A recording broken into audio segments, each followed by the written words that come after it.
और इस वक्त की बड़ी खबर, इश्किया का ऑफिशियल चैनल ट्रेलर। सबसे पहले हमारे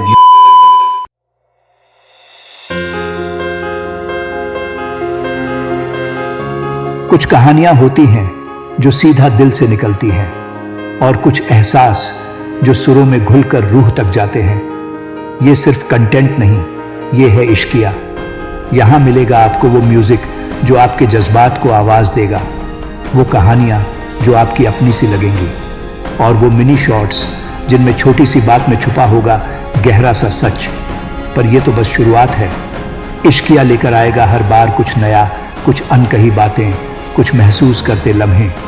तो तैयार हो जाओ एक सफर के लिए जहां हर फ्रेम में होगा जज्बात, हर पल में होगा इश्क। इश्किया से जुड़े रहें और सब्सक्राइब करना ना भूलें, क्योंकि यहाँ हर एहसास है खास।